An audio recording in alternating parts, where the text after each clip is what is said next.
Hello there everybody, Matthew Armstrong here on day 33 of a 100-day challenge to create financial freedom. If you haven't already watched video 1 or watched any of these, if this is your first video that you're watching of this series, make sure you go back and watch video 1 and watch them all sequentially to get the biggest, most impactful effect from these videos and to transform your own life, your financial blueprint, your whole world view about finances, money, and empower yourself to become financially free with the most amazing vehicle that I've ever come across. And you can click on the link below, enter your details, watch an amazing video to do that. What I wanted to talk about actually was an experience today. I generally work to about 1 o'clock, and then in the afternoon Victoria does some work online while I take Indigo down to the beach or play park, or just take him out or just play with him or something like that. You know, bring him into the sea or something. And so today I brought him down to the beach where there's some slides and climbing frames and things like that. It's one thing altogether, and there's only slides coming off and climbing frames and, you know, like a cargo net you can climb up and stuff like that. And Indigo's not yet 1 year old, and he's the youngest child that goes on this, but I go on it with him. There are some drop-offs and things, so I'm there putting my hands around him in case he would go off, but he hasn't done yet. He's pretty steady, so he is. Incredible, actually, incredibly steady. He's the boy that can climb before he could walk. He's amazing. So anyway, you know, I bring him down here quite often, and he's got quite competent at climbing up the cargo net. Even he goes down the slide by himself and all sorts of things. So proud, you know. And anyway, so today I was down there, and I had him up in there. I climb up with him on it. Most of the parents kind of stand back and watch their kids, because most of the kids are a little bit older that go on it. But I actually climb up behind him, so I'm just guiding him and, you know, making sure, you know, no harm comes to him, no the kid lands on him or anything.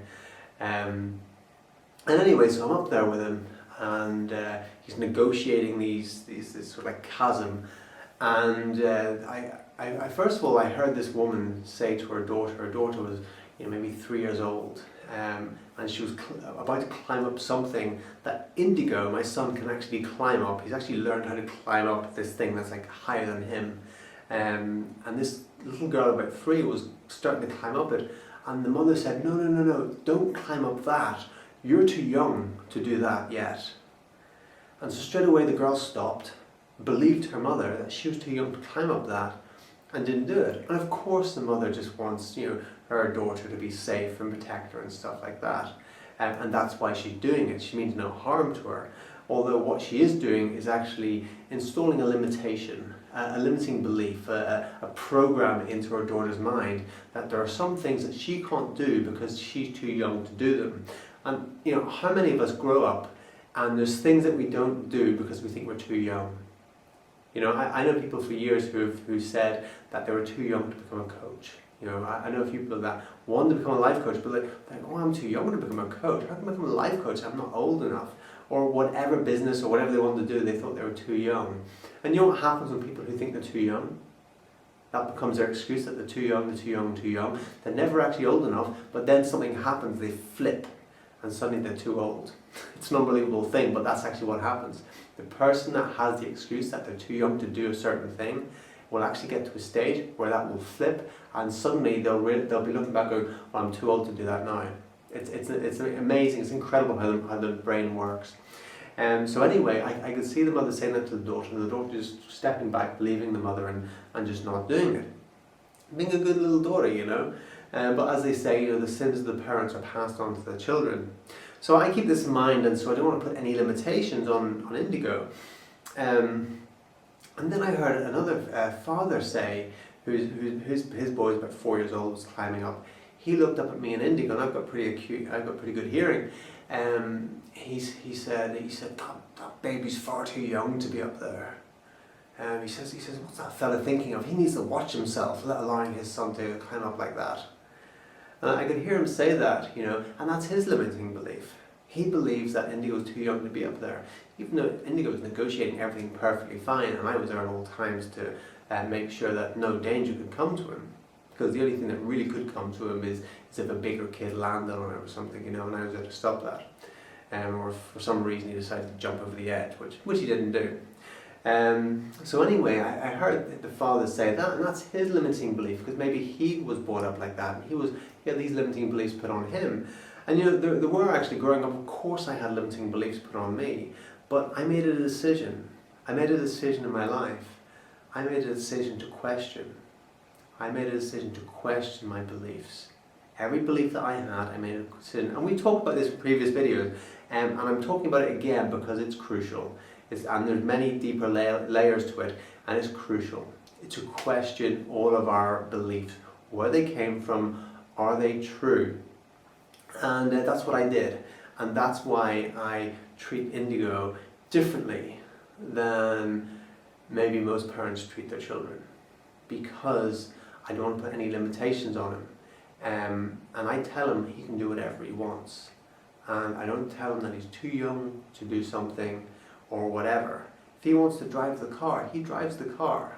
He's before one. I've actually had him at the steering wheel because he says he wants to do it. He climbs up on the steering wheel and he's like, "I want to drive," in his language. I'm like, okay. So I first I play with him sometimes, and one time I actually drove up and down the driveway with him on the steering wheel. Didn't go out onto the road, but drove up and down the driveway with him holding on the steering wheel, and he felt like he was actually driving the car. So yeah, I don't put any limitations on him. I tell him he can do anything.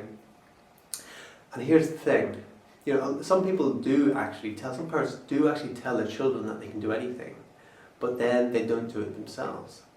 It's one thing to tell your children that they can do anything, but what if because children just look to their parents and they do what their parents do.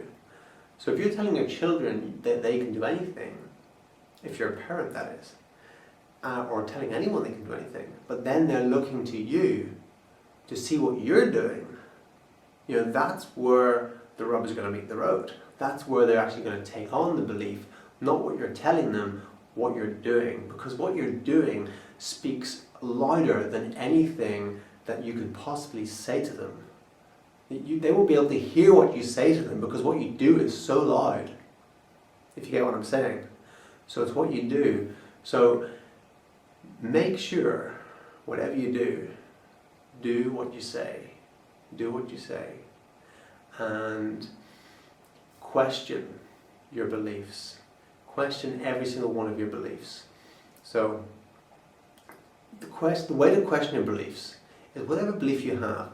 If it's a limiting, I'm too young to this, I'm too old, I'm not good enough to do this, I couldn't possibly do this, I don't live in the right place, I don't have enough money, whatever it is, you have got so many resources at your disposal, it's not even funny. You have so many resources. You just have to open up to the possibility that there are other resources around me. The amount of people that say to me, I can't get started with Empower Network because I don't have $25. Slap. Seriously. There's so many resources around that you need to get going. And it's about just being resourceful and questioning the beliefs. So here's how to do it. You just say, is this true? When a belief comes in and says, I'm too young to this, I'm too old, well, is this true? Sometimes the answer might come back, well, yeah, sure, it's true. Well, then you ask the question again, well, how can I know for sure that it's true? How can I know for sure? And there's no real answer to that, because you can't know for sure that any of your beliefs are true. So that's why you just got to let go of them. You've got to let go of any limiting beliefs that you have and become limitless. And this is what I am choosing for myself. This is what I'm choosing for my son. And this is what I'm choosing for those of you that are willing to step up and choose it for yourselves. Choose to become limitless. And when we decide to become limitless, the world that we can create is, maybe limitless, right? So, in our quest to create financial freedom in our lives, we have to let go of our limiting beliefs. We have to do it. And then we'll create faster than anything. And I'm catching myself all the time. I'm not just preaching it, I'm preaching to myself. Anything I say, anything I'm teaching myself. I'm not just saying it to you. Everything I'm saying, I'm hearing it myself. and I'm getting things on a deeper level every time I say them. And I'm letting go of limiting beliefs all the time by questioning them, by asking, are they true? How do I know they're true? Is there, what better belief can I believe? What belief is going to serve me more? What belief is going to empower me more? And that's what I do. And when living in the question, like I've said in a couple of other videos, living in the question, questioning the beliefs, that's how we're going to take on more empowered beliefs and let go of the limiting beliefs that I saw today through so many people on that little climbing frame. There's so many learnings happening there. It was unbelievable. And just seeing how the kids are being programmed by the parents who love them, are well-meaning, but they've just been programmed. Like I said, the sins of the parents get passed on to the children unless they get rid of those sins themselves. And when I say sins, I'm talking about limiting beliefs. Limiting beliefs, thought patterns that don't serve us, things like that. Okay, so like I said, if you haven't already done so, make sure you click my link below.